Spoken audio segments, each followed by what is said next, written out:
Olá, irmãos. Eu saúdo cada um de vocês com a graça e a paz de nosso Senhor Jesus Cristo. Amém? O meu nome é Miriam Anita e eu estou aqui para contar para os irmãos aquilo que eu entendi do texto Não Deixe o Acaso dirigir sua vida. Esse texto não é meu. Eu só vou falar aquilo que eu entendi, porque esse texto está no Manancial, que é uma publicação de meditações diárias da União Feminina Missionária Batista do Brasil. Ok? Vamos iniciar orando? Senhor Jesus, tem misericórdia de nós, Senhor, que nós possamos realmente ouvir o Teu Espírito Santo e que Ele possa tocar os nossos corações. Transforma-nos, Pai, e perdoa-nos, em nome de Jesus. Amém. Bem, irmãos, o texto a ser lido hoje é Provérbios 16. É um texto bastante grande e eu vou ler na Nova Versão Internacional, tá bom? Essa vai ser a versão que eu vou usar. Ao homem pertencem os planos do coração, mas ao Senhor vem a resposta da língua. Todos os caminhos do homem lhe parecem puros, mas o Senhor avalia o espírito. Consagre ao Senhor tudo o que você faz, e os seus planos serão bem-sucedidos. O Senhor faz tudo com um propósito, até os ímpios para o dia do castigo. O Senhor detesta os orgulhosos de coração. Sem dúvida, serão punidos. Com amor e fidelidade se faz expiação pelo pecado. Com o temor do Senhor, o homem evita o mal. Quando os caminhos de um homem são agradáveis ao Senhor, ele faz que até os seus inimigos vivam em paz com ele. É melhor ter pouco com retidão do que muito com injustiça. Em seu coração, o homem planeja o seu caminho, mas o Senhor determina os seus passos. Os lábios do rei falam com grande autoridade. Sua boca não deve trair a justiça. Balanças e pesos honestos vêm do Senhor. Todos os pesos da bolsa são feitos por ele. Os reis detestam a prática da maldade, porquanto o trono se firma pela justiça. O rei se agrada dos lábios honestos e dá valor ao homem que fala a verdade. A ira do rei é uma mensagem da morte, mas o homem sábio a acalmará. A alegria no rosto do rei é sinal de vida. Seu favor é como nuvem de chuva na primavera. É melhor obter sabedoria do que ouro. É melhor obter entendimento do que prata. A vereda do justo evita o mal. Quem guarda o seu caminho preserva a sua vida.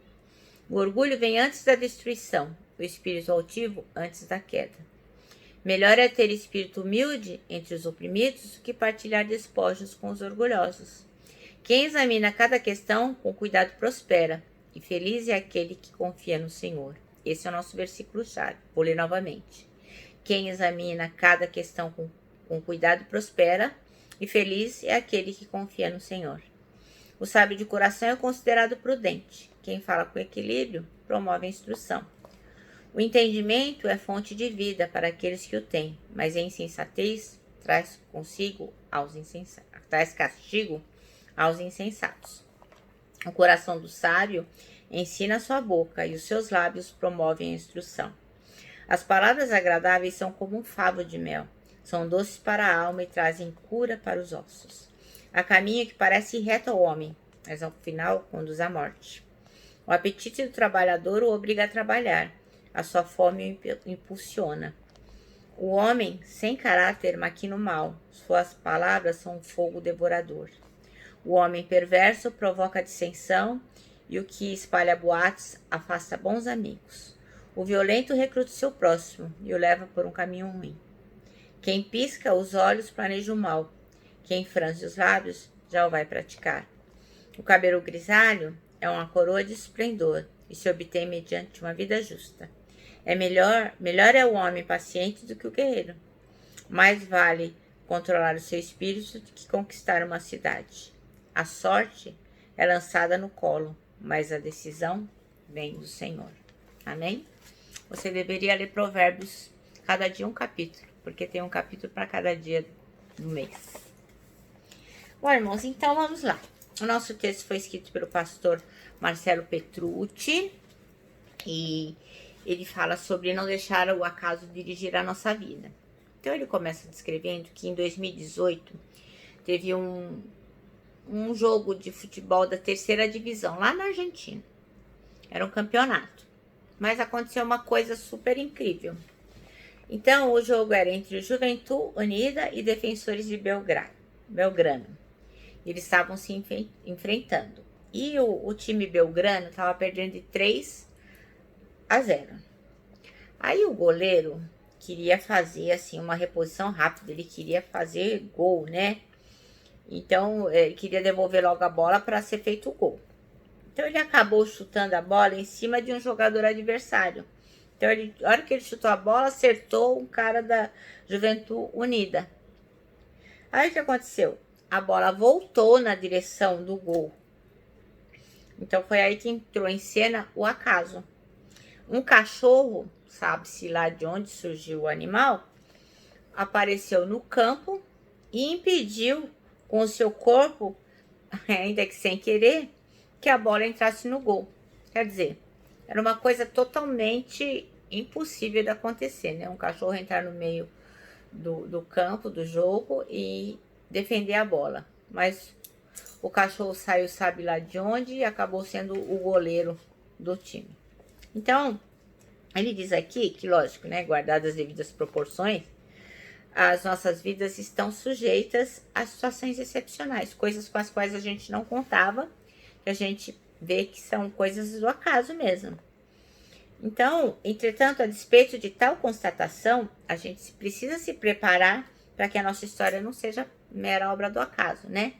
A gente não pode viver que nem o Zeca Pagodinho, deixa a vida me levar, vida, leva eu, e vai indo. Não, nós temos que ter responsabilidade.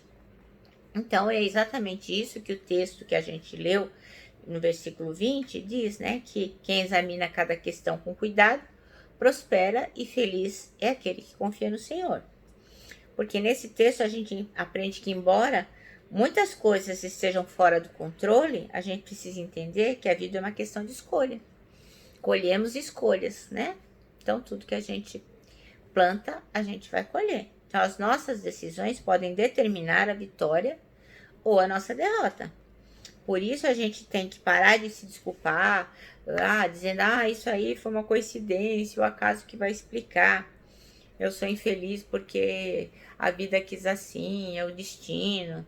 Não, a gente tem que assumir o compromisso, ter responsabilidade e tomar as decisões certas.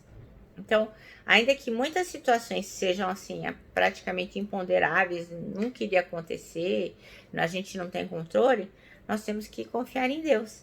A gente tem que ter atitude condizente com o nosso desejo de vencer. Então, se você quer alguma coisa, você tem que focar naquilo, buscar, fazer a escolha certa para que Deus possa abençoá-lo. E aí, pensando dessa forma, você pode se tornar um vencedor. Eu vou contar uma história que dizem que é real. Essa história ela foi publicada no jornal Marchá. É um jornal judaico. E eu achei super interessante, achei que poderia ser pertinente. Então, era sobre a família Hickless. Os Hickless eram judeus. Então, havia lá o senhor Adam Hickless e um dos filhos era o Joey. Então, eles eram uma família abastada, tinham todo o conforto. O pai, o senhor Adam, tinha passado pelo Holocausto, passou por 3 campos de concentração. Ele foi o único de sua família que sobreviveu ao nazismo. E ele tinha muito orgulho de ser judeu. E ele se mantinha fiel às tradições judaicas. E colocou seus filhos em escolas judaicas. Todos eles aprenderam a fazer as orações. Enfim, toda a tradição. E o seu filho Joey, após o término da faculdade, resolveu viajar para a Índia. Dizia Joey que ele estava buscando a luz espiritual para que ele fosse iluminado. E o pai, o Adam, entendeu que era essas coisas que os jovens têm em mente, não se importou, falou, vou financiar sua viagem e tal. E poucos dias antes dele viajar, Joey disse ao Sr. Adam que ele estava rompendo com o judaísmo, ele não queria mais. E o pai ficou muito nervoso e houve uma briga muito séria. E o pai disse, você não é mais meu filho, já que você não quer saber das nossas tradições, você não é mais meu filho. E o Joey, por seu lado, disse, tá bom, se tá bom pro senhor, pra mim também tanto faz. E Joey partiu para sua viagem à Índia por busca de iluminação e o Sr. Adam ficou. Passaram-se 6 anos, Joey estava muito feliz na Índia, ele encontrou uma moça de quem ele gostou muito, chamada Sara. Eles começaram a viver juntos, estava tudo indo bem. Até que um dia Joey encontrou um amigo de escola lá na Índia, em Bombaim. Nossa, ele ficou muito feliz, eles se abraçaram. E este amigo disse para Joey: eu lamento muito por seu pai. E Joey falou: mas o que aconteceu com meu pai? Ele falou: seu pai faleceu há alguns meses, você não soube? Ele disse: não. Acho que as pessoas não tiveram como me avisar, porque ninguém sabe meu endereço. E assim, acabou o encontro, e o rapaz foi embora, e Joey ficou com aquilo na cabeça, e ele disse pra Sara: eu matei meu pai. O meu pai não morreu infartado, ele morreu de coração partido. Ele morreu de desgosto por eu ter quebrado a nossa relação, por eu ter me negado a continuar a ser judeu. E a Sara tentou dissimulá-lo dessa ideia, mas ele ficou com aquilo na cabeça e disse para Sara: eu quero ir para Israel, eu preciso ir lá, eu quero ver as nossas tradições. E a Sara não gostou muito da ideia, mas ok, vamos lá. Aí mudaram-se, foram da Índia e foram para Israel.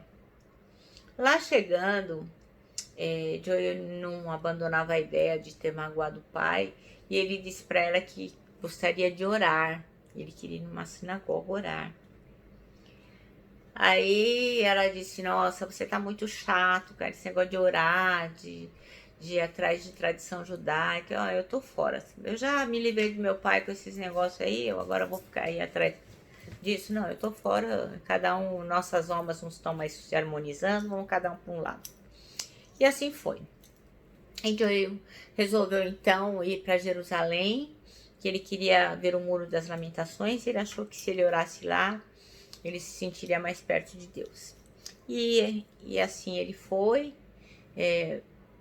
E lá chegando, ele perguntou para um homem lá como é que ele poderia fazer. Aí ele falou: olha, você se aproxima do Muro das Lamentações e você encosta a sua cabeça na pedra e vai orando.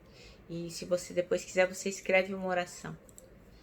Aí Joey ficou lá e falou: será que eu vou me lembrar? E à medida que ele foi lá com a cabeça na pedra, orando, se concentrando, todas as orações da sua juventude foram voltando na sua mente. E ali ele pediu perdão a Deus por ter negligenciado seu pai, por ter sido tão rude. E, enfim, derramou seu coração e depois ele escreveu a oração. E ele falou com aquele homem: e agora, como é que eu devo fazer? Ele falou: as pessoas acreditam que serão mais abençoadas se a sua oração for colocada numa das frestas do Muro de Lamentações. Só que você vai ter dificuldade para achar um local para colocar. E assim, o Muro de Lamentações tem 19 metros. E ele foi procurando e demorou quase 1 hora para encontrar um local para colocar a sua oração. E quando ele colocou, ele penetrou o papel lá, caiu um outro papel no chão e ele abaixou para pegar e ele abriu. E lá estava escrito assim: querido Joey, se um dia você milagrosamente vier ao Muro das Lamentações orar, sabe que eu o perdoei.